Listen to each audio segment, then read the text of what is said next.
दृष्टि आईएएस के audio article programme में एक बार फिर से आपका स्वागत है। मेरा नाम है सपना कुशवाहा। आज का हमारा आर्टिकल पर्यावरण एवं पारिस्थितिकी के महत्वपूर्ण भाग एल्गल ब्लूम से संबंधित है। यूपीएससी की प्रारंभिक और मुख्य दोनों परीक्षाओं में इस भाग से प्रश्न पूछे जाते रहे हैं। यह आर्टिकल आपके उत्तर लेखन की गुणवत्ता बढ़ाने में सहायता करेगा। यह ऑडियो आर्टिकल सामान्य अध्ययन प्रश्न पत्र 3 के पर्यावरण एवं पारिस्थितिकी खंड से जुड़ा है। तो आइए आर्टिकल की शुरुआत करते हैं। अक्सर जलीय क्षेत्रों में काई उत्पन्न होने लगती है। पर्यावरण की भाषा में इसे एल्गल ब्लूम कहते हैं। एल्गल ब्लूम या शैवाल प्रस्फुटन एक प्राकृतिक प्रक्रिया है जिसमें जल में शैवाल असामान्य रूप से वृद्धि करते हैं। इस प्रक्रिया में पानी का रंग बदलकर हरा हो जाता है। यह घटना नदियों, झीलों और समुद्रों में हो सकती है। गौरतलब है कि जब जल में पोषक तत्वों, विशेष रूप से नाइट्रोजन और फास्फोरस की अत्यधिक मात्रा होती है, तो शैवाल की वृद्धि होती है, जिसके परिणाम स्वरूप जलीय क्षेत्र में शैवाल के विशाल समूह बन जाते हैं। इसके साथ ही सूर्य की रोशनी और जल का तापमान भी शैवाल वृद्धि को प्रभावित करते हैं। यह शैवाल जल के ऊपर एक परत बना लेते हैं जो जल में ऑक्सीजन के स्तर को घटा सकती है और जीवों के लिए नुकसानदायक हो सकती है। लेकिन सवाल है कि एल्गल ब्लूम के विकास के पीछे कौन से कारण जिम्मेदार होते हैं। एल्गल ब्लूम यानी शैवाल की अत्यधिक वृद्धि जल पारिस्थितिकी तंत्र में असंतुलन पैदा कर सकती है, जो जलीय जीवन और जल की गुणवत्ता पर नकारात्मक प्रभाव डालती है। जलीय तंत्रों में यह वृद्धि मुख्य रूप से जल में पोषक तत्वों की अधिकता और अन्य पर्यावरणीय कारकों के कारण होती है। एल्गल ब्लूम के सबसे प्रमुख कारणों में जल में नाइट्रोजन और फास्फोरस जैसे पोषक तत्वों की अत्यधिक मात्रा है। इन पोषक तत्वों का मुख्य स्रोत कृषि अपशिष्ट, घरेलू और औद्योगिक जल तथा रासायनिक उर्वरक हैं। जब जल में इन तत्वों की अत्यधिक मात्रा में उपस्थिति होती है तो शैवाल की वृद्धि तेज हो जाती है। विशेष रूप से नाइट्रोजन और फास्फोरस शैवाल की वृद्धि के लिए आवश्यक होते हैं। इसलिए जलीय स्रोतों में इनकी अधिकता शैवाल के अधिक प्रस्फुटन का कारण बनती है। इसके अतिरिक्त शैवाल की वृद्धि के लिए उच्च तापमान भी एक महत्वपूर्ण कारक है। गर्मी के मौसम में जल का तापमान बढ़ने से शैवाल को वृद्धि के लिए उपयुक्त परिस्थितियां मिलती हैं। गर्म जल में शैवाल अधिक तेजी से बढ़ते हैं और यह प्रक्रिया विशेष रूप से झीलों, तालाबों और समुद्रों में अधिक होती है, जहां जल स्थिर होता है। स्थिर जल स्रोतों में सूर्य की रोशनी अधिक समय तक रहती है, जिससे शैवाल को वृद्धि का पूरा अवसर मिलता है। दरअसल जल का धीमा प्रवाह या स्थिर जल शैवाल के विकास के लिए अनुकूल इसलिए होता है क्योंकि जब जल स्रोतों में प्रवाह कम होता है तो शैवाल पानी की सतह पर जमा होते हैं, जिससे पानी का रंग बदलता है और शैवाल के समूह बन जाते हैं। यह स्थिति झीलों, तालाबों और अन्य जल स्रोतों में सामान्यतः देखी जाती है। इन सब के अलावा कृषि, उद्योग और शहरीकरण से जुड़ी मानवीय गतिविधियां भी एल्गल ब्लूम के कारणों में शामिल हैं। कृषि अपशिष्ट, रासायनिक उर्वरक और सीवेज पानी जल स्रोतों में मिलकर शैवाल वृद्धि के लिए जरूरी पोषक तत्वों की अत्यधिक आपूर्ति करते हैं, जिससे शैवाल की वृद्धि को बढ़ावा मिलता है। ऐसे में सवाल उठता है कि एल्गल ब्लूम के प्रभाव क्या होते हैं। एल्गल ब्लूम की अत्यधिक उपस्थिति जल पारिस्थितिकी तंत्र पर गंभीर दुष्प्रभाव डाल सकती है। उल्लेखनीय है कि जब शैवाल की अत्यधिक वृद्धि होती है तो वह जल में ऑक्सीजन की खपत बढ़ा देती है, जिससे जल में ऑक्सीजन की कमी हो जाती है। इसका परिणाम यह होता है कि जल में रहने वाले अन्य जीवों को पर्याप्त ऑक्सीजन नहीं मिल पाती और जलीय जीवों की मृत्यु होने लगती है। इसके अलावा शैवाल के कुछ प्रकार विषाक्त भी होते हैं, जिन्हें हानिकारक शैवाल प्रस्फुटन यानी HABS कहा जाता है। ये विषाक्त शैवाल जलीय जीवन के लिए खतरे का कारण बन सकते हैं और मानव स्वास्थ्य पर भी नकारात्मक प्रभाव डाल सकते हैं।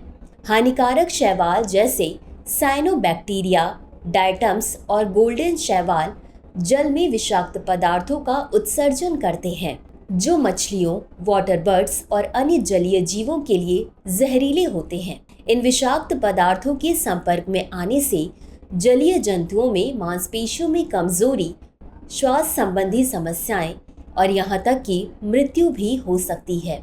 वहीं मानव स्वास्थ्य पर एल्गल ब्लूम के प्रभाव की बात करें तो मानव स्वास्थ्य पर भी एल्गल ब्लूम के गंभीर प्रभाव हो सकते हैं।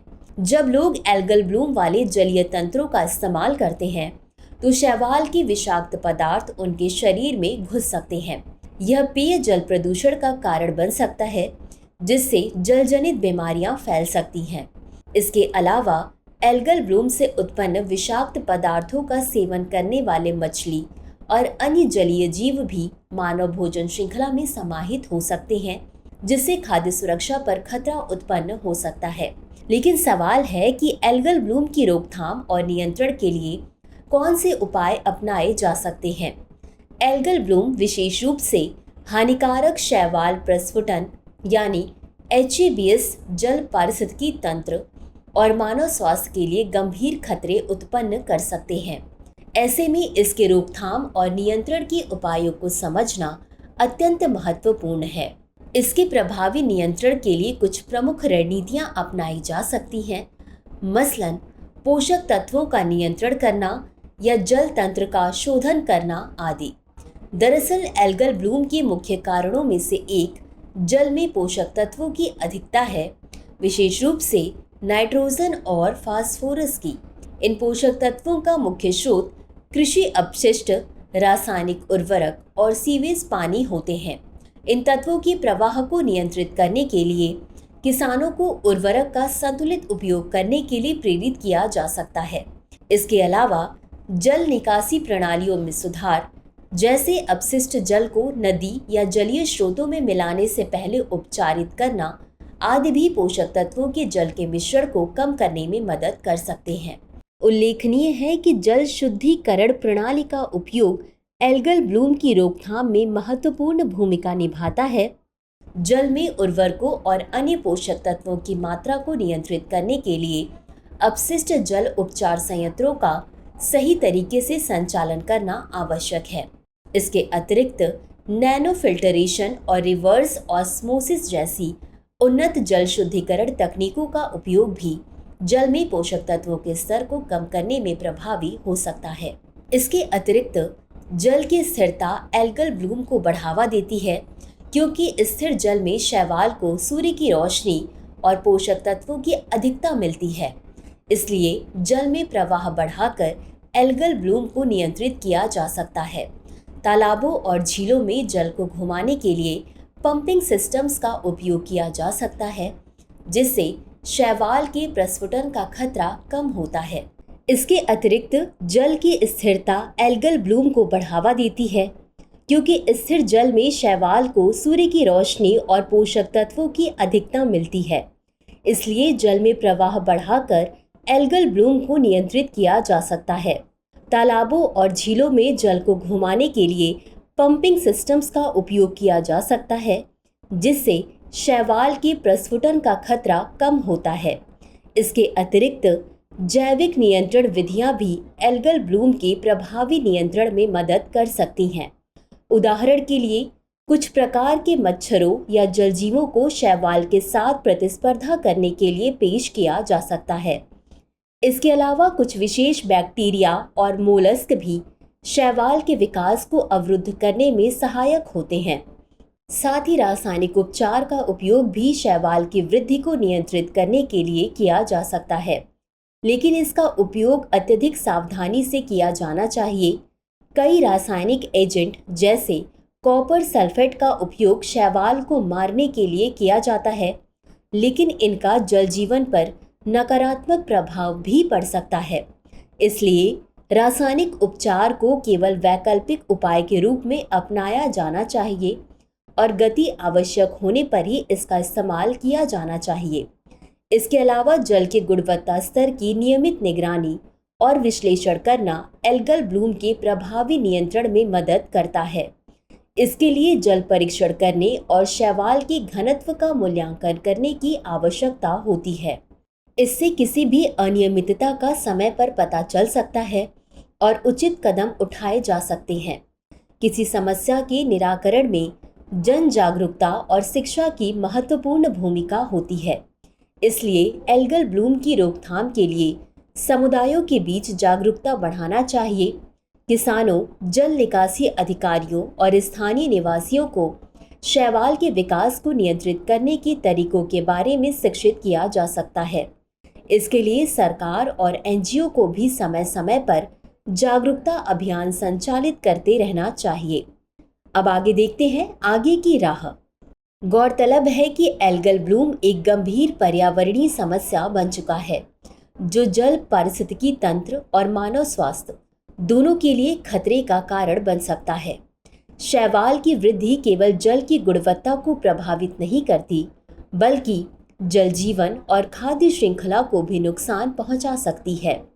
वर्तमान में विभिन्न पर्यावरणीय कारणों की वजह से वैसे ही जीव जंतुओं की प्रजातियां संकट में हैं। ऐसे में एल्गल ब्लूम जैसी घटनाएं इस संकट को और बढ़ा सकती हैं। इसलिए ज़रूरी है कि इस समस्या का उचित तरीके से समाधान किया जाए। इस समस्या के समाधान के लिए समुचित जल प्रबंधन, कृषि और औद्योगिक प्रदूषण पर नियंत्रण और तकनीकी उपायों का समुचित प्रयोग आवश्यक है। पृथ्वी पर जीवन की उत्पत्ति के पीछे मूल कारण जल की ही उपस्थिति है।